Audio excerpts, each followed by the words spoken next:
yan ang sinusunod nila. It's not without precedent ang pag-file nila ng anti-terrorism law. Yung mga sinabi ko ngayon, yun yung gusto nilang gawin. Kaya pinipilit nila na merong violation sa batas. Mag-cancel ng passport, mag-red notice, mag-unlock, mag-issue ng kaliwat kanang search warrant. So ibig sabihin, babalik pa rin tayo dun. This is clearly oppression and harassment for remarks that pinipilit nila to take it out of its logical context. Abogado ako. Alam ko kung anong illegal at illegal. Alam ko kung anong actionable at hindi actionable. Hindi actionable ang maghabilin ka. Hindi actionable yun. Walang active threat kung hindi ako mamatay. Walang mali doon. Walang illegal doon. Sinabi nila kahapon, kung sino bang nandoon sa inyo sa interview press briefing namin, sabi nila, pinalaki at pinalakas yung security ng First Family, ng President, dahil may threat. So ako, napaisip ako, nilalakasan niyo yung security niya? Ibig sabihin na yun, papatayin na ako? Why for? Will you double the security? Diba? Itong mga dictators and oppressors, unfortunately, hindi sila magaling mag-isip. Basta lang sila tira, pero hindi nila iniisip na lahat ng sinasabi nila doesn't make sense, especially kapag nagsisinungaling ka, mahuhuli at mahuhuli ka sa pagsisinungaling mo. Kaya nung nakita ko yung NBI sa pila, nagpatanong kagad ako sa Negros. It's not the first time na ginawa nila yun sa isang Pilipino. Sabi ko, ano nangyari sa Negros? Sabi sa akin kung ano nangyari sa Negros. And sabi ko sa mga lawyers ko, yan, ang gusto nilang gawin. Sorry, yung sa PNP po, kasi so ikaw yung group na yung security tayo na yung pwede na KUP para to face investigation. Yes, oo. Initially, we are filing charges against them as well. For disobedience, for kidnapping, for robbery. Okay, next question po. Speak the theory again. Yes, ma'am. Ma'am, do you have any information as to the status of your authority office? And do you have any information when you will be transferred to the House? Ma'am, wala po akong update sa status ni Yusek Zulaika Lopez and Ms. Gina Acosta, both of whom are admitted sa Veterans Hospital. But nakita ko kanina sa updating namin sa group chat ng opisina, I believe the hospital released a bulletin.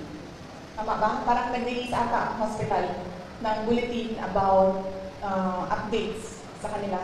Ngayong araw na ito, hindi ako makapagbigay ng update kasi maaga po ako umalis kanina sa hospital. Mga 4 a.m. ako umalis and tulog pa lahat ng tao. But last night, pagdating ko sa hospital, ang sinabi lang naman sa akin na nag-endorse, yung nagbabantay tapos sin-endorse sa akin, na hindi pa rin kumakain si Yusek Lopez and si Ms. Gina Acosta ang na-endorse sa akin kahapon is masakit yung dito niya. Kasi apparently, pag nawalan ka ng palay and nagiging unresponsive ka, parang kinukurot ba dito? Hindi ko alam kung ano ginagawa. So apparently, sumakit yung dito niya kasi yun yung parang i-arouse ka para magising. So yun yung updates based on sa pakikipag-usap ko sa kanila. Another question po, just very quick. Do you see yourself touching things up with BBM in the future? Well, I believe, ma'am, that we reached the point of no return. I really believe that we have reached the point of no return. And it is clear, ma'am, na parang they are really going after me. At gusto talaga nila akong tanggalin sa posisyon. And totoo talaga yung mga sinasabi ko na threats sa akin. Bago pa man nangyari yung kaguluhan sa House of Representatives noong nakaraang Friday, documented lahat ng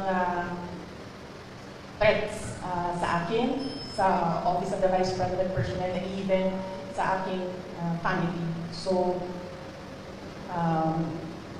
gusto kasi mag-Vice President ni Martin Romualdez. At hindi niya alam, ayaw ng mga congressman at ng mga senador na mag-Vice President si Martin Romualdez. At hindi niya alam na ayaw ng taong bayan mag-President si Martin Romualdez. Unfortunately, hindi maintindihan yon ni Martin Romualdez. Yun yung problema. Okay, next parang here's the Montesa RNA is Good afternoon, ma'am. Any reaction lang po ma'am sana sa mga kababatikos or mga pahayag ni House Majority Leader as Buanga City District Representative Manisa Lino ang laban sa inyo tungkol ganito sa mga nangyayari? Well, hindi ko siya kilala ma'am, so huwag na tayo mag-comment sa sino ba yung ano pangalan ng ma'am? Manis Dalipe po, Congressman Manis Dalipe. I don't know him, I'm sorry. It's difficult for me to give a comment about something na hindi ko alam kung ano sinabi niya, sir, at hindi ko po siya kilala. Next, Sir Marco Polo, we got it. Good afternoon, ma'am. Sarah. Maliban po doon sa lumalabas na plano ng higher house or House of Representative para impeach ka, ma'am. Ano po masasabi yun? Well, they can always try na mag-impeachment. They can always, gumastos at magwaldas ng pera ng gobyerno para i-impeach ang Vice President. Kung yan ba naman ang gusto nila, magwaldas ng pera at pagtakpan ang kakulangan at pagsisinungaling ng administrasyon. Para lang hindi mapansin ng mga tao na maraming mga pangako ang napako ay babanatan nila ako. And then they can try. And then let's see. Diba? If I get impeached, then that is my end. Tapos. Okay, thank you for that. So, for my last part, sa local front ng Zamboanga City at Zamboanga Peninsula, maliban po sa mga tulong na binigay niyo po yung tulad ng ayuda sa medical and other, ano po yung mga future na nakalaan po para sa Zamboanga Peninsula na po dito sa Zamboanga City? Opo. Yes, sir. Thank you for the question. Nag-aantay kami ng final budget ng Office of the Vice President sa ilalim ng General Appropriations Act. Pero we are really not hopeful anymore kasi nakikita nyo naman kung gaano ka-intense yung gusto nilang pilayan ang Office of the Vice President. So, we're not hopeful. Kung meron mang budget, and yung kung ano man yung maibigay na budget, pagkasya namin yung mga projects namin doon. Ang mangyayari nito, kunwari man, as an example, doon meron kaming 40,000 beneficiaries a year. Siguro, we reduce it to 10,000 beneficiaries a year. Ganun yung mangyayari. Ida-downsize yung mga projects. That is if kung merong pera para sa projects. Kung wala naman pong pera para sa mga projects, ang maiwan lang ay pagbayad ng sweldo ng mga tao, ng mga employees ng Office of the Representatives, then dapat kayo magreklamo, taong bayan. Kasi nagsusweldo kayo ng mga tao tulad ko.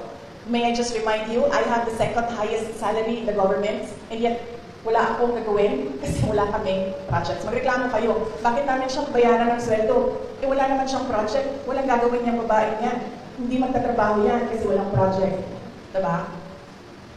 So yes, dapat kayong magreklamo niyan. Magbabayad kayo sa amin. Pero hindi kami magkakapagtrabaho dahil walang proyekto, walang budget. Last two questions. One from Mr. John Ortiz. Yes, good afternoon po, Vice President. I am John Ortiz sa Pagkakita sa Zamboanga.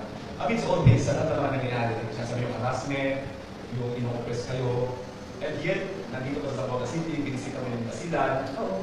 Saan po kayo humuhugot ng nakasasok na moment, Vice? Bakit matuloy po kayo lumalakad? Yes.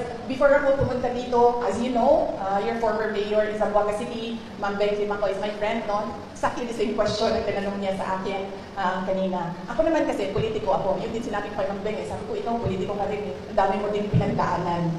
Ibig sabihin, sanay kami sa ganyan, ang mga politiko. So, ibig sabihin, hindi ka na nasa-stress sa ganyan. Ang problema sa akin is kapag nagkulang ang tulog at gutom, yun lang talaga yung nakaka-apekto sa akin. Kaya kailangan sa akin, kapag 3 araw na yung sunod-sunod na walang tulog, bigyan mo talaga ako ng isang araw na mabawi ko yung 3 araw na tulog. Para nare-refresh yung pag-iisip. So kung hindi mo ako pakainin, stay for 12 hours, dapat mo akong pakainin on the 13th hour. Otherwise, mainit na yung ulo. So, simple lang, sir. Kailangan lang ng tamang tulog at tamang kain. Yung all the rest, wala na yan. Kaparte yan ng buhay ng isang politiko. Last one, ma'am. Reaction on the disbarment case? Pinala case you?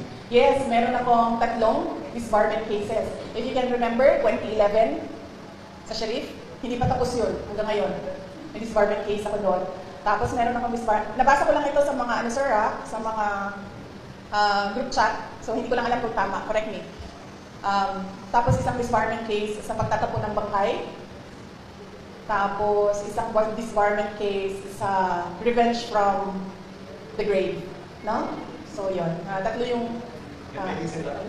but let me clarify ha, kasi yung dalawa, I've not read or I've not received the complaint. So, hindi ko masabi kung ano talagang nakalagay doon. Binabase ko lang siya sa news reports na lumalabas. Yung isa, binase ko sa announcement ng Supreme Court, and then yung isa, binase ko sa announcement ni Larry Gadon. Thank you, sir. One last follow-up from Jerry Senator. Naman po si Mike. Minsan lang ako dito sa Zamboanga City. Time out, no? Yes, ma'am.